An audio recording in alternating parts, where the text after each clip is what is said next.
होश में हमारे शब्दों को ध्यान से सुनना। जब इतना गलत हो जाता है तो अपना चेहरा अपने को पसंद नहीं आता और अपना जीवन अपने को पसंद नहीं आता और अपने अंदर से मन कहने लगता है नष्ट कर दो इस शरीर को। फिर वो जो आगे की लीलाएं होती है, अच्छा ऐसा हुआ, फांसी लगा ली, जहर खा लिया, ये कर लिया, वो कर लिया। यदि तुम परमार्थ के पथिक हो, ये तीन बातें नहीं है तो तुम्हारा पतन हो चुका है। हमारा मन भजन में लेकर, होटलों में खाओगे, भजन में मन लगेगा, अशुद्ध आहार करोगे, मनमानी व्यभिचार प्रवृत्तियों का दर्शन, संभाषण और क्रिया करोगे और तुम्हारा मन सच्चिदानंद प्रभु में लग जाएगा। तमाशा समझा है, तमाशा समझ लिया अध्यात्म में मन को लगाना। अपनी दिनचर्या में इतना पावर है कि जहर भी समन हो जाएगा। मीरा जी का समन हो गया ना। अगर नियम है 1:45 बजे उठने का, स्नान का, तो 1:45 बजे ही उठना चाहिए, 2 नहीं बजना चाहिए। अपने पास सामर्थ्य होने पर नीचापमानम सुधा, वो नीच है, हम उस पर शासन कर सकते हैं, पर उसके द्वारा किए हुए अपमान को सह गए और अंदर से मनाया भगवान तुम्हें सुखी रखे, स्वस्थ रहो। जिसका इंद्रिय मनोनिग्रह युक्त समय व्यतीत होता है भगवत चिंतन में, वो महापुरुष है, अभी वर्तमान में ही है। चिंता मत करो, स्थिति जागृत होने में देर नहीं। सच्ची सच्ची तुम में बहुत सामर्थ्य है, जागो। अगर झुक गए तो रौंद दिए जाओगे। ये 8 बातें भगवत भक्त अपने जीवन में जांच ले कि है कि नहीं है, अगर ना हो तो धारण कर ले। पहला है, संत महापुरुष आपके जीवन में है कि नहीं, ये जांच करनी। देखा है हमने, अगर किसी संत को आदर्श मानकर आप नहीं चल रहे हो तो दिमाग को खसकते हुए देखा, खसक गया है दिमाग। वो मनमानी आचरण केवल सिद्ध बनने के लिए कर रहे हैं। उनके आचरण ऐसे कि भोले भाले लोग ये समझे कि ये तो सिद्ध है। और जानते हो सिद्ध किसे कहते हैं? ब्रह्म भूता प्रसन्नात्मा न सोचति न कांक्षति समः सर्वेषु भूतेषु मद भक्तिम लभते पराम निर्माण मोहाजित संग दोषा अध्यात्म नित्या विनिवृत्त कामा द्वंद्व विमुक्ता सुख दुख संगई गच्छन्त मूढ़ा। ये स्थिति आनी चाहिए। पूरा कोरा जैसे नाटक मंच पर नाटक किया जाता है ना, पूरा दिखाई देता है, पूरा नाटक। क्यों? क्योंकि कोई डांटने वाला नहीं है, कोई आदर्श नहीं है महापुरुष जीवन में। जो मन में आवे सो बोलो, जो मन आवे सो नाटक करो, तो 100 200 500 लोग भोले भाले जिनको ककहरा नहीं आता परमार्थ का, वो कह देते मेरे भगवान, मेरे सिद्ध योगी, मेरे महापुरुष मिटिया मेट कर देते हैं। बात तो तब समझ में आवे जब रसिक जन पास करे, गुरुजन पास कर दे। अपने मन से कुछ नहीं होता, जिसे महापुरुष पास कर दे वही होता है। संत महापुरुष कहे ठीक चल रहे हो, ठीक है, या वो मौन स्वीकृति दे दे, ठीक है। अपने मन से सिद्ध बनने पर सिद्ध थोड़ी कोई हो जाता है। जीवन में तुम्हारे संत हैं कि नहीं, बस इतनी बात देखो। अब एक भगत जी आए थे, अपने लोग तो सबका आदर ही करते हैं। उनका दिव्य रूप से हनुमान जी हमारे सामने प्रकट हुए थे। सच्ची बात कह रहे हैं, जिस समय दिव्य रूप हनुमान जी ने धारण किया तो हनुमान जी महाराज के ही भाई पवन पुत्र भीम कंपायमान थे। भीम जैसे हनुमान जी वैसे भीम, बड़े बड़े पर्वतों को अपनी टक्कर से चूर करने की सामर्थ्य रखने वाले। अभी पैदा ही हुए थे भीम और गोद में लिए हुए माता कुंती चल रही थी। अचानक सिंह निकला, दहाड़ हुई तो गिर गए भीम। तो जिस चट्टान पे गिरे चकनाचूर हो गई चट्टान, और उस आवाज से भयभीत होकर भाग पड़ा सिंह। अभी गोद में बच्चा थे। वो भीम जिस समय प्रार्थना की कि भैया मैं तुम्हारा वो दिव्य रूप देखना चाहता हूं, तो उनका काहे को तुम व्यर्थ में ऐसा तुम नहीं देख पाओगे। तो उनका हमारी लालसा है आपका छोटा भाई हूं तो पट्टहास किया हनुमान जी का वो दिव्य रूप कि कंपायमान होकर कह रहे थे, हे वायुपुत्र, हे पवन पुत्र, तुम अपने रूप का संवरण करो, मेरी सामर्थ्य नहीं। और वो व्यक्ति ऐसे कह रहा, मैं दिव्य हनुमान। हम कह रहे पाखंड मत करो, ठीक से चलो तो ये सब भगवत स्वरूप अनुभव में आ जाएंगे। ठीक से चलो, बड़ा विचित्र स्वरूप है।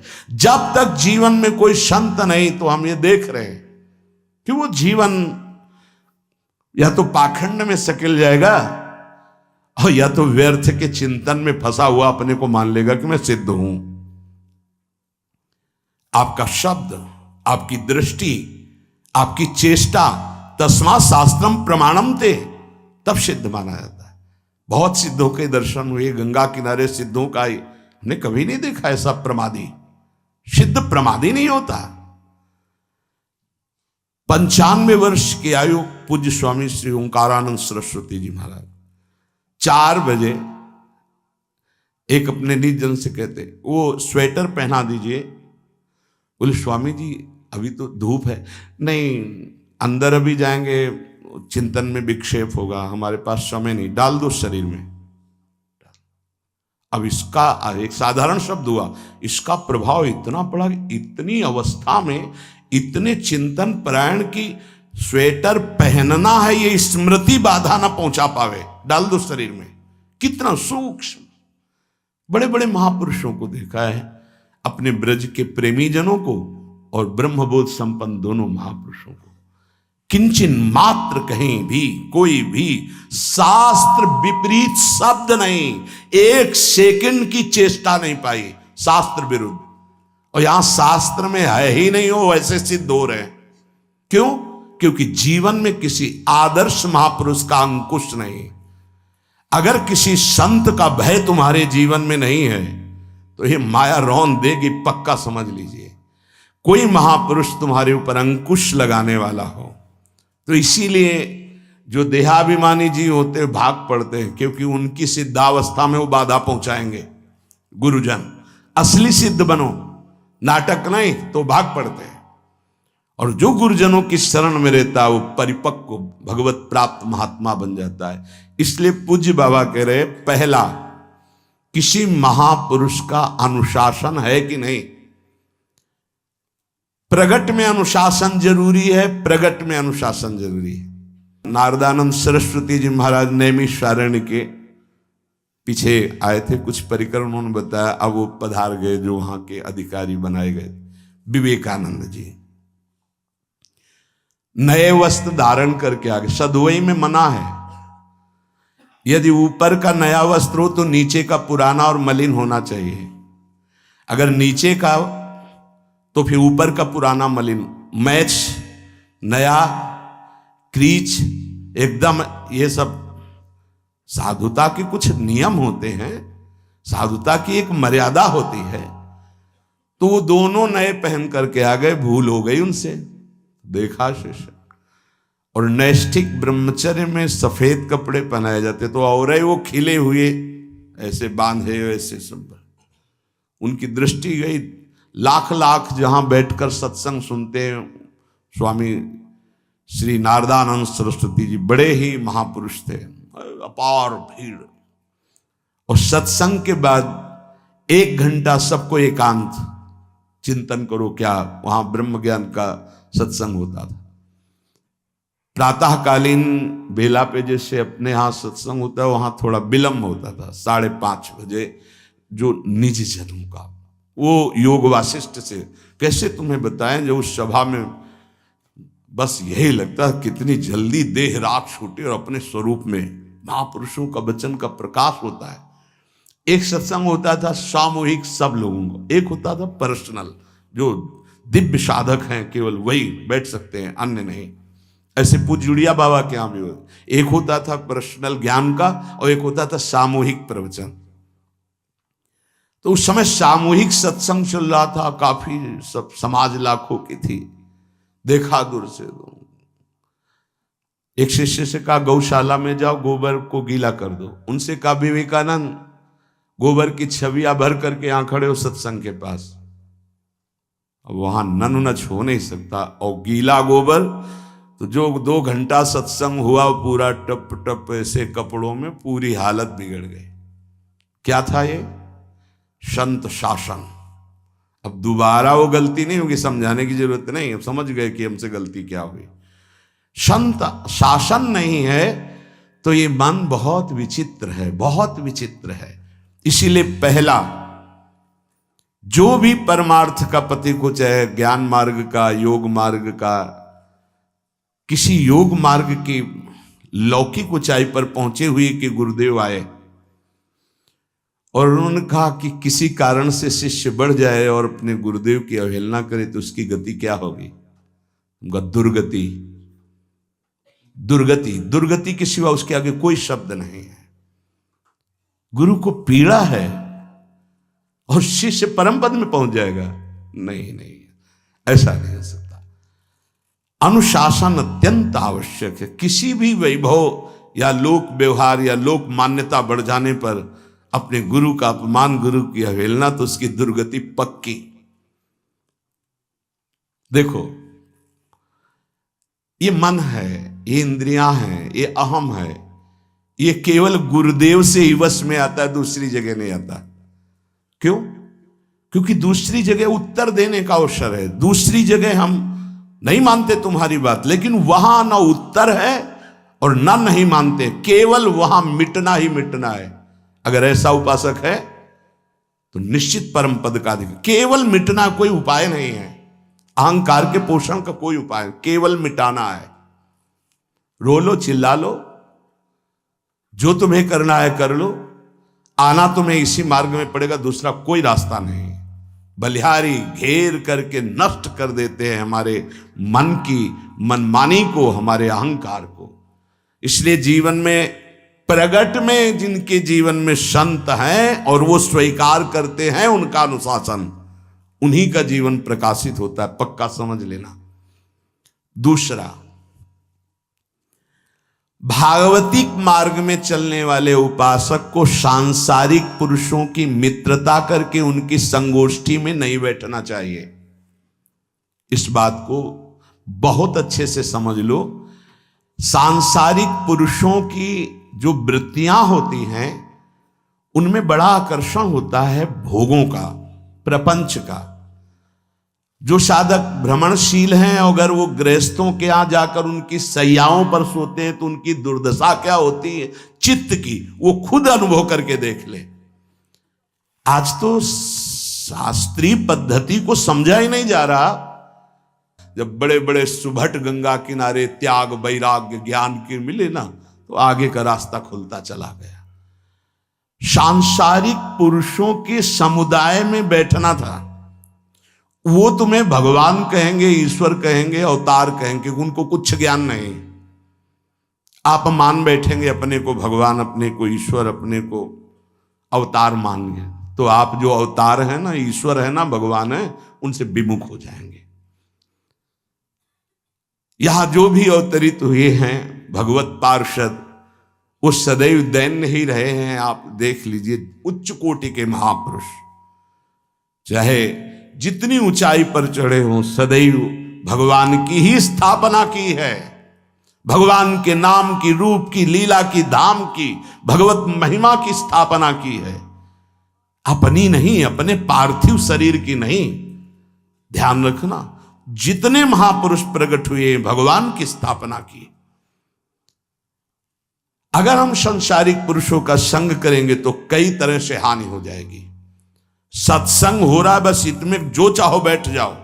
हमारा पर्सनल एकांतिक केवल गुरुदेव से संबंध है और उनके द्वारा बताई हुई उपासना में हमारा समय व्यतीत होना चाहिए। कोई हमारा मित्र नहीं होना चाहिए, अलग से संगोष्ठी नहीं होनी चाहिए विषयी पुरुष की, सांसारिक पुरुष की। तीसरा, किसी भी अपनी निंदा करने वाले के प्रति कभी भी बुरा व्यवहार बर्ताव नहीं करवाना चाहिए, क्योंकि भगवान प्रेरित करते हैं निंदा करा करके महान बनाने के लिए। ये शब्द याद कर लो। जब तुम्हारी निंदा होने लगे, प्रतिकूलता होने लगे, विपत्ति आने लगे, संकट सताने लगे, तो जान लेना कि तुम्हारी अध्यात्म की भूमिका उठने वाली है, पक्का। ये अध्यात्म की भूमिका उठना बहुत कठिन होता है। अध्यात्म का प्रवचन कर लेना बहुत सरल होता है, नहीं? हाँ, चमड़ी को चिकनी करके और अध्यात्म का प्रवचन करने में कोई कठिनता नहीं, लेकिन चमड़ी और दमड़ी का राग मिटा दे फिर अध्यात्म की तरफ चले, ये किसी फक्कड़ महात्मा का कृपा पात्र ही होगा जो फकीर होगा, जिसने विश्व की समस्त भोग वासनाओं को रौंद करके अपने स्वरूप में स्थित हो गया। ऐसे महात्मा के संग के बिना अध्यात्म का रंग नहीं चढ़ सकता, और देखने को मिल रहा है। जब तक हमें अध्यात्म का परिचय नहीं है तब तक कहीं भी हम राजी हो जाते हैं। अरे राजी होने को तो टाकीज के सामने देखो जाके, हजारों की भीड़ लगती, लाइन में खड़े होते हैं, पैसा देते हैं, और क्या देखने जाते हैं? झूठा तमाशा। उनको आप क्या कहोगे? ज्ञानी कहोगे? सत्संगी कहोगे? भीड़ का इकट्ठा हो जाना कोई अध्यात्म का चमत्कार नहीं होता। तो अध्यात्म का चमत्कार तो अंतर की वृत्ति का परिवर्तन हो जाना होता है। नहीं तो अगर एक नृत्य करने लगे ना तो हजारों उसको देखने खड़े हो जाते हैं। फिर 14 संगीत बज रहे हैं, फिर इसके बाद अगर हजारों ये बैठे मनोरंजन कर रहे हैं तो इनका कोई महत्व तो नहीं। अगर एक महात्मा कह देता है कि तुम वास्तविक भगवत मार्ग के पथिक हो तो धन्य हो गया जीवन, और 1 करोड़ लोग कह दें कि परमार्थ का पथिक है तो मान्यता नहीं मानी जाएगी। ये अध्यात्म है, अध्यात्म। इसीलिए कह रहे हैं कि सांसारिक पुरुषों की संगोष्ठी में रति न करे। तीसरी, अपनी जब कोई निंदा करे तो उसका भला जरूर मना देना, बुरा मत मना देना, नहीं तो अध्यात्म छूट जाएगा। अपने पास सामर्थ्य होने पर नीचापमानम सुधा, वो नीच है, हम उस पर शासन कर सकते हैं, पर उसके द्वारा किए हुए अपमान को सह गए और अंदर से मनाया, भगवान तुम्हें सुखी रखे, स्वस्थ रहो, और कभी भी हम आपका विरोध नहीं करेंगे। जब अवसर मिले तब फिर हमारी निंदा करना। भगवान तुम्हें स्वस्थ रखे, तुम्हारा कभी अमंगल न हो। ध्यान रखना, अध्यात्म। चौथा, अपने मुख से कभी किसी की निंदा ना करना। निंदा व्यक्तिगत नाम लेकर के की जाती है, सिद्धांत सार्वभौम वर्णन होता है। जैसे यहां हम कह रहे हैं, वो निंदा सिद्धांत के विपरीत आचरण में जो चलते हैं उनकी है। कौन है? नाम नहीं है, रूप नहीं है। सिद्धांत में चलना एक ये मार्ग है, सिद्धांत से बिलक चलना ये पाखंड है। पाखंड और दंभ की निंदा होती, और सत्य की कोई निंदा करे तो वो प्रकाशित होता है। सत्य निंदा से ढकता नहीं। जैसे कोहरा थोड़ी देर के लिए सूर्य को ढकने का नाटक कर सकता है, लेकिन सूर्य जब प्रकाशित होगा तो कोहरे की धज्जियां उड़ जाएंगी। 5वां, मान लेने की इच्छा का त्याग करके अपने समीप जो भी आवे, छोटा बड़ा सबको प्यार और मान देना। ये 8 अच्छे उपासक में सब लक्षण पाए जाते हैं। दूसरों को मान देने का स्वभाव रखना, चाहे छोटा बच्चा ही क्यों न हो। ये नहीं कि धनी मानी बड़ा आकर के धन राशि दे रहा है तो उसका सम्मान हो रहा है, और छोटा प्रणाम कर रहा है उसकी तरफ देखा भी नहीं जा रहा। नहीं, बच्चे से लेकर कोई भी सबको एक ही प्यार की दृष्टि से देखना, भगवत भाव से देखना। अपने को मान रहित और दूसरों को मान देने का स्वभाव बना देना। 6वां, अपनी इंद्रियों को सदाचार परायण रखना। इंद्रियां ये सदैव व्यभिचार की तरफ भागती हैं। नेत्र व्यभिचार दोष, बार बार दूसरों के प्रति देखना आकर्षणकारी, कैसा भी दोष अंदर का भाव हो, नेत्र दोष। दूसरों की बातें सुनना, श्रवणेन्द्रिय दोष। वाणी से दूसरों की चर्चा करना, वाणी। ऐसे हर इंद्रिय अपने व्यभिचार में जाना चाहती है। सदाचार परायण उपासक होता है। कल की बात है, कल चिंतन हो रहा था श्रीमद् भगवद गीता जी का।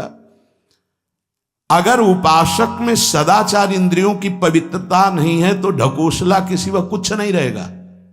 ये अच्छे से समझ लो। इंद्रियों का विलास चल रहा, खुला दिखाई देता है, खुला। वो एक दृष्टि होती है, उसमें दिखाई देता है। अंतर में ब्रह्म बैठा हुआ शांत मौन है और ये समझ नहीं पा रहा, केवल नाटक पे लगा हुआ है। अपना मन, अपनी इंद्रियां यदि संयम में नहीं है, सदाचार में नहीं है, तो ढकोसला ही है, आडंबर ही है, नाटक ही है। पक्का समझ लीजिए। अगर वो संयमी नहीं है, जितेंद्रीय नहीं है, मनोनिग्रही नहीं, तो अध्यात्म क्या है? क्या प्रवचन हो रहा है? किस बात का प्रवचन हो रहा है? जो अनुभव हुआ उसका हो रहा है, शास्त्र सम्मत हो रहा है। जितेंद्रियता नहीं, इंद्रिय निग्रह नहीं, मनोनिग्रह नहीं। छठवां, सदाचार परायण, अर्थात इंद्रिय और मन शास्त्राज्ञा के अनुसार चले। जिसका इंद्रिय मनोनिग्रह युक्त समय व्यतीत होता है भगवत चिंतन में, वो महापुरुष है। अभी वर्तमान में ही है, चिंता मत करो, स्थिति जागृत होने में देर नहीं। बंद रखो अपनी खिड़कियों को, कहीं माया की हवा ना घुस जाए। सच्ची सच्ची तुम में बहुत सामर्थ्य है, जागो।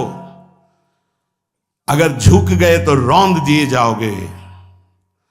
एक एक बात अच्छे से समझ लो। मुस्कुरा के, प्रेम व्यवहार दिखा के, अपनापन करके फिर तुमको अधीन किया जाएगा। माया भगवती बहुत बलवती है। ऐसे करके फिर ऐसे प्रहार करती है, क्योंकि साधक बहुत प्रवीण है। ऐसे में अपने को बचा लेगा, लेकिन ऐसे में बचाना बहुत कठिन होता है। हमारी बात को समझ लेना, ऐसे में बचाना बहुत कठिन होता है, बहुत कठिन होता है। समर्पण का मिश, सेवा का मिश, अपनापन का मिश। हमारी इंद्री, हमारा मन बहुत धोखेबाज है, हमें कोई धोखा नहीं दे सकता। ये हमारा मन, हमारी इंद्रियां हमको धोखा देती है। साधु, साधक, परमार्थ पथिक, भक्त इस बात से परम सावधान। सदाचार और सरलता, संयम के साथ हमारा समय व्यतीत होना चाहिए। किसी के गवाही की जरूरत नहीं है, किसी के प्रमाण की जरूरत नहीं। आप खुद अपने हृदय की भूमिका को नाप लीजिएगा। कितनी ऊंचाई पर चढ़ रहे हो, आपको खुद अनुभव में समझ में आ जाएगा। जो इंद्रियों का गुलाम, मन के द्वारा भ्रष्ट आचरण करने वाला है, वो कुछ भी हो, कोई भी हो, कहीं भी हो, दुर्गति शब्द से ही संबंध है। जीते जी दुर्गति, फिर फांसी ऐसी लगे तेषम दुख न हो।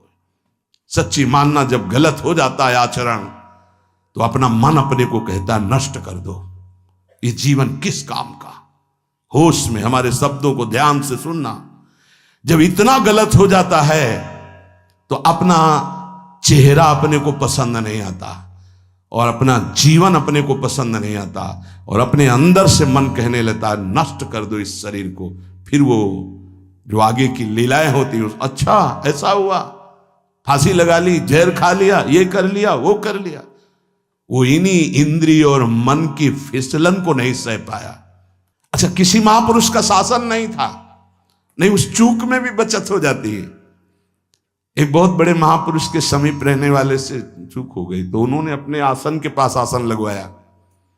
सब साधुकों ने कहा कि बहुत बदनामी होगी, क्योंकि आपका नाम आगे है और वो आपके आश्रित है, ऐसा है किसी महापुरुष के।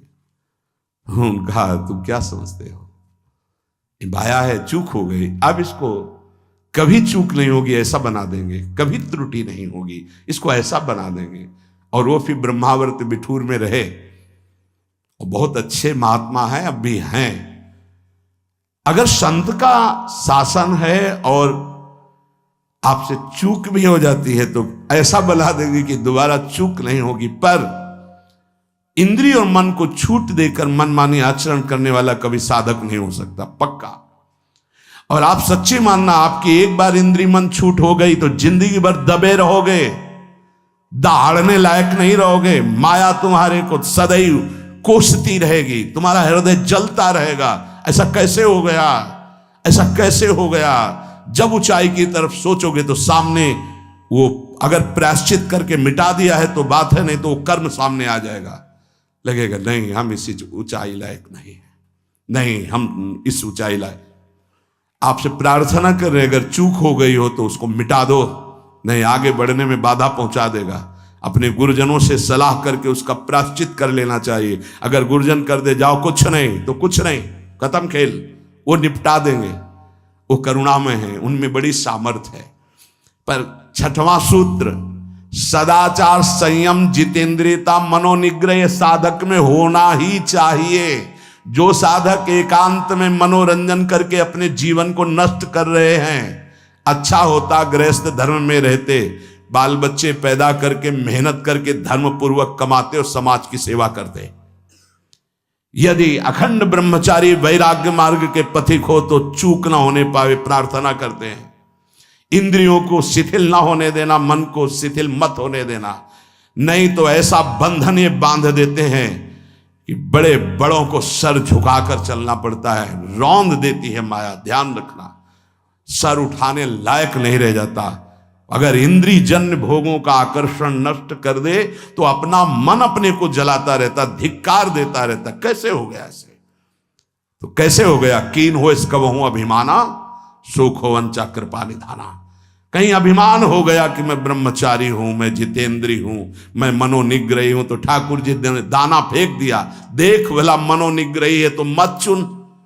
लेकिन कृपा पात्र साधक पुनः अपने आप को सावधान करके सदाचार में ही स्थित रहे। आज सदाचार को समझा ही नहीं जा रहा कि सदाचार है क्या। सातवां, किसी भी पद को साधक कभी स्वीकार न करे। समाज में बड़े पद मिलते हैं, यहां भगवत प्राप्ति की वार्ता हो रही। किसी भी पद, किसी भी सम्मान को स्वीकार न करें। ये सब उपाधियां हैं, अगर उपाधियां स्वीकार की तो उपद्रव शुरू हो जाएंगे। कोई उपाधि स्वीकार न करो तो इतने महान बन जाओगे कि पूरे विश्व में तुम ही होगे। ये भी बात याद कर लो। कोई भी छोटी मोटी उपाधि स्वीकार की तो उस महान को नहीं प्राप्त कर पाओगे। विश्व में तुम ही होगे, या तो ज्ञान में तो एक तुमसे बड़ा कोई है नहीं, और अगर भक्ति में तो तुमसे छोटा कोई नहीं, तो विश्व में तुम ही तो हुई है ना। सब बड़े और आप छोटे, विश्व में आप त्रणादपि सुनीचेन, और ज्ञान तो हम ब्रह्मास्मि, सबको समेट लिया अपने में, एक के सिवा दूसरा कोई नहीं। यह है उपाधि रहित महापुरुष की स्थिति। कोई उपाधि स्वीकार न। अनंत ब्रह्मांडों का महारत्न इंद्र नीलमणि, जहां जहां भक्त मेरा चरण रखे वहां वहां रखूं हाथ, पीछे पीछे मैं फिरूं कभी न छाड़ूं साथ। इससे बड़ा कोई पद होगा? निरपेक्षम मुनिम शांतम निर्वैरम समदर्शनम अनुब्रजाम्य हम नित्यम पूये अत्यंगुरेणु भी। जिसकी चरण रज लेने के लिए परब्रह्म परमात्मा पीछे डोलता है, वो है ये पद। जब कोई पद नहीं स्वीकार करता तो ये पद प्राप्त होता है। इसलिए सातवां, किसी भी उपाधि को, पद को साधक कभी स्वीकार न करे। आप यहां के अमुक बन करके अमुक नहीं, सेवाएं सब हैं पर सेवक हूं, कोई पद नहीं। देख लो बड़े बड़े महापुरुषों को। पूज्यपाद उड़िया बाबा जी ने जब देखा तो दंड का विसर्जन कर दिया कि पद की तरफ ये घसीट रहा है। गंगा जी में महाप्रभु चैतन्य देव जी ने गंगा जी में जो हमारे परम पद के बीच में आएगा वो सबका प्रवाहित कर देना ही उचित है। बहुत समझना, पूरे जीवन भर याद रखना, यह अध्यात्म है। अध्यात्म कभी कोई भी उपाधि स्वीकार ना करे। वो बहुत जल्दी उपाधियां सामने लिख दी जाती है, तभी कोई वो स्थिति ही नहीं आती। उपाधि, हमारे ब्रजमंडल में एक से एक महापुरुष हुए हैं। बाबा प्राणधन रहे हैं, कितने संत महापुरुष, और उनको यहां प्यार से ब्रजवासी जन मेरो बाबा प्रिया प्रीतम के लाडले।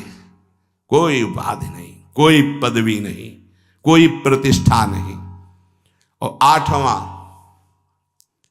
ये आखिरी, किसी भी परिस्थिति में अपने आराध्य देव का चिंतन ना छूटने पावे। पूर्णता, ये तभी हो सकता है जिसके जीवन में ये तीन बातें हैं। आखिरी वाली बात, किसी भी परिस्थिति में अपने लक्ष्य का चिंतन न छूटने पावे। ये तीन बातें जिसके जीवन में है तो ये आखिरी बात पूर्ण होगी। आखिरी और पहली दो बहुत जोर की बात थी। पहली थी किसी संत महापुरुष का शासन, और पूर्णता आई किसी भी परिस्थिति में अपने लक्ष्य का चिंतन न छूटना। बीच में अपने आप सब आ जाएगा। तीन बातें, पहली व्यवहार शुद्धि, दूसरी नियम निष्ठा, और तीसरी प्रतिज्ञा पालन। तुम चाहे जिस संप्रदाय के हो, जिस वर्ण के हो, चाहे जिस आश्रम के हो, और चाहे जो हो, यदि तुम परमार्थ के पथिक हो, ये तीन बातें नहीं है तो तुम्हारा पतन हो चुका है।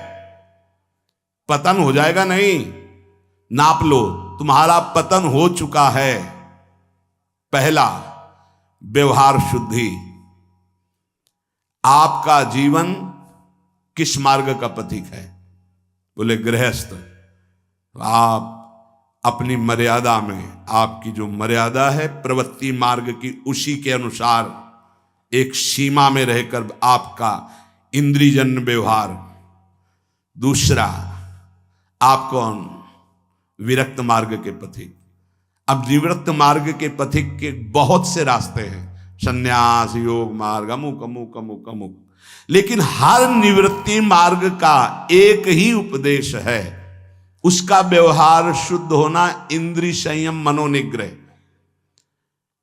अगर वैरागी होकर इंद्रिय संयम नहीं है, मनोनिग्रह नहीं, तो उसका व्यवहार अशुद्ध है। इसी में सब आ जाएगा, सब कुछ, सारा व्यवहार आ जाएगा। गृहस्थ होकर यदि उस सीमा के अंतर्गत नहीं, बाहर भ्रष्ट है, तो साधक ही नहीं। विरक्त होकर यदि उसका व्यवहार शुद्ध नहीं, देखो चूक हो जाना अलग बात होती, हो गई गलती, सुधार कर लो, पूरे जीवन में पुनरावृत्ति ना हो। हमारी आखिरी श्वास तक भगवत प्राप्ति का रास्ता शास्त्र देता है। अगर आपसे चूक हो गई, अभी तक समय बर्बाद हो गया, अब सुधार लो, अब बना लो। बहुत बड़ी फिसलन माया की है।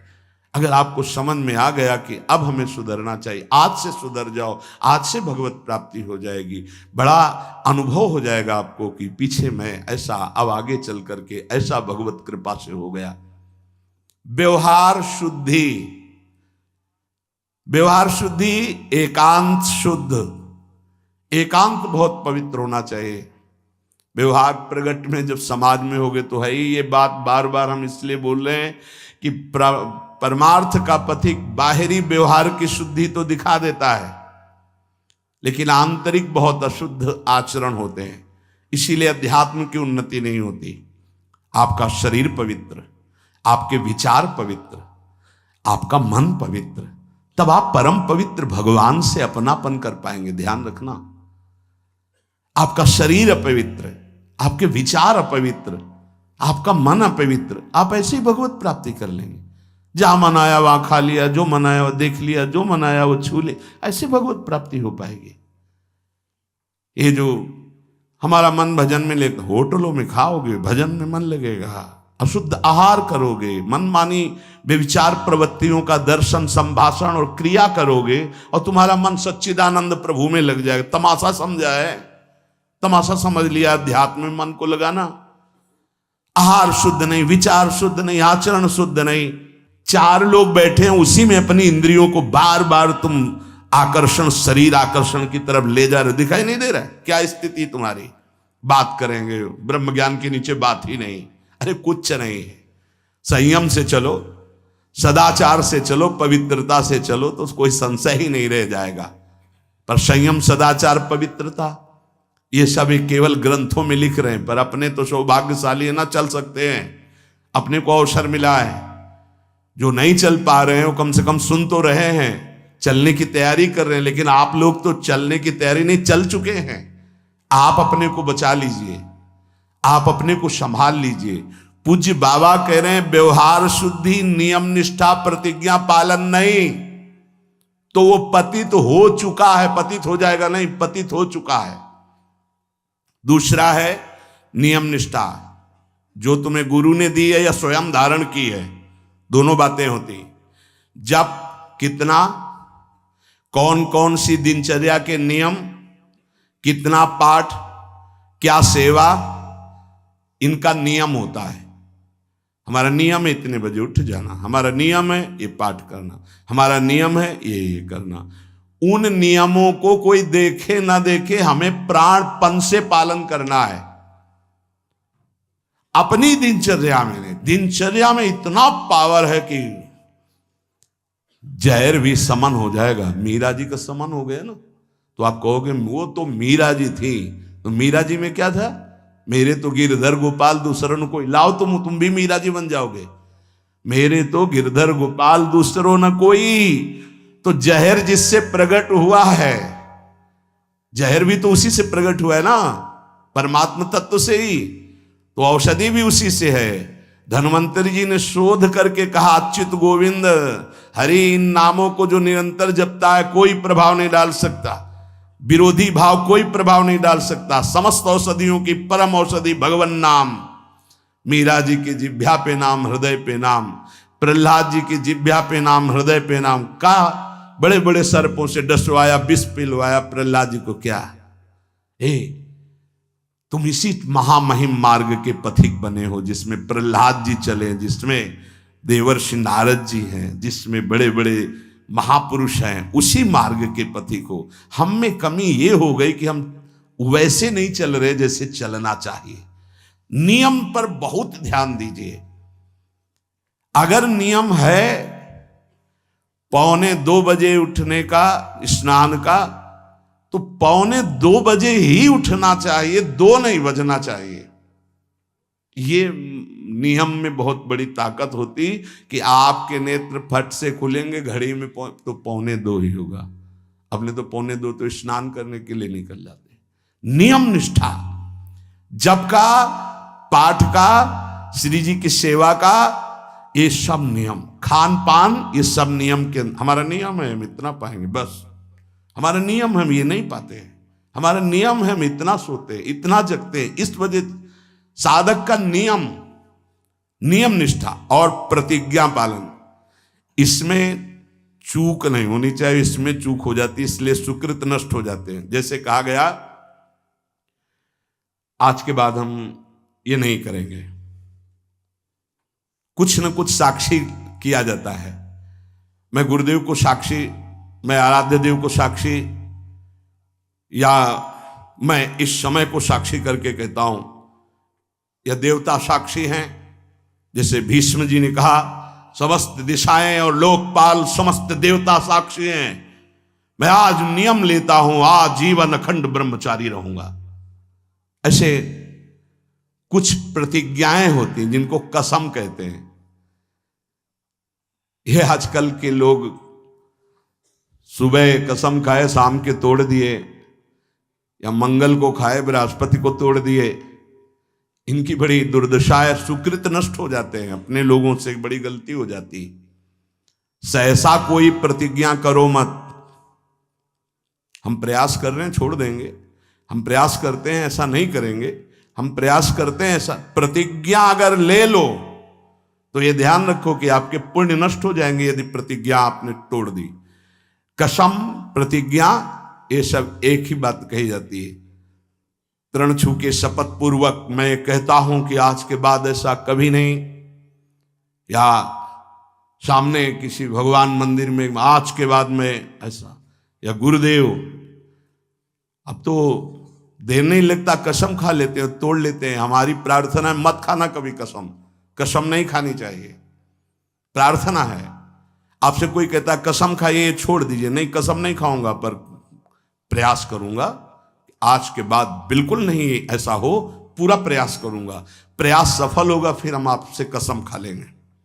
अभी हमें कुछ महीने के लिए छूट दीजिए, मैं बिल्कुल नहीं करूंगा, पर कसम नहीं खाऊंगा, प्रयास कर रहा हूं। कसम ऐसे मत खाओ, प्रतिज्ञा ऐसे मत लो। यदि प्रतिज्ञा ले ली तो चाहे प्राण निकल जाए, अब नहीं, ये ध्यान कर लीजिए। अगर 3 बातें साधक में हैं तो परिपक्व अवस्था आने में देर नहीं लगेगी, 8 लक्षण आ जाएंगे। पहला, व्यवहार पवित्र शुद्ध।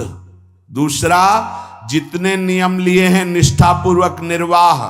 तीसरा, प्रतिज्ञा करिए मत, और कर ली प्रतिज्ञा तो जीवन चाहे नष्ट हो जाए प्रतिज्ञा नहीं टूटेगी। जैसे ये प्रतिज्ञा ही है वैराग्य भेष, इसमें कसम खाई नहीं जाती, स्वाभाविक कसम है। अब देख लो इसके निर्वाह का क्या जीवन होता है। ये हर समय हमको याद दिलाता रहता है कि तुम बैरागी हो, विषयी नहीं हो, तुम महात्मा हो, साधारण जीवात्मा नहीं हो, तुम भगवत मार्ग के पथिक हो, तुम सांसारिक मार्ग के नहीं हो।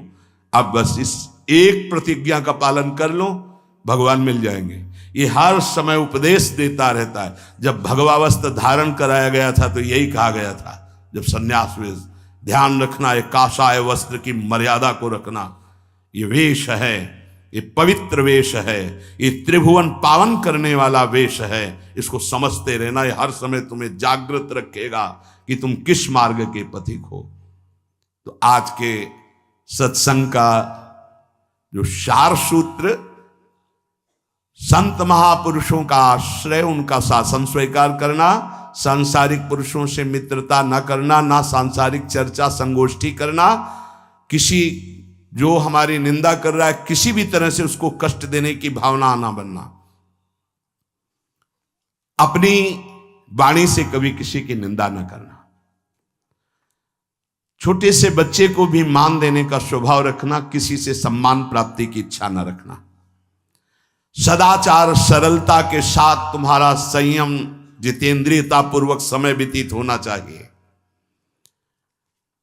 प्रतिष्ठा किसी भी तरह की पद उपाधि साधक जीवन में स्वीकार न करे।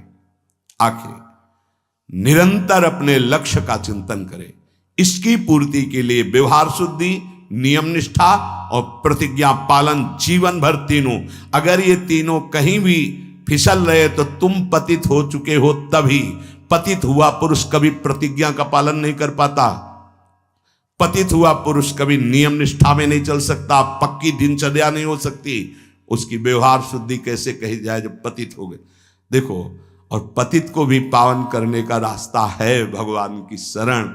अब भी आपके पास चांस है, आप अपने को भगवत प्राप्त महापुरुष बना सकते हैं, आप अपना जीवन परम कल्याण कर सकते हैं, आप जीवन मुक्त हो सकते हैं। इसलिए सच्चे अच्छे पवित्र आचरण करो और नाम जप करो, प्रभु सब संभाल लेंगे, सब भूल मिटा देंगे, सब पाप आचरण नष्ट करने की सामर्थ्य हमारे प्रभु में। अभी तक जो हुआ वो हुआ, अब हम अपने को इस गुलामी से मुक्त करें। काम क्रोध लोभ मोह मद मत्सर ये हमारे को बार बार जलन अशांति क्लेश दे रहे।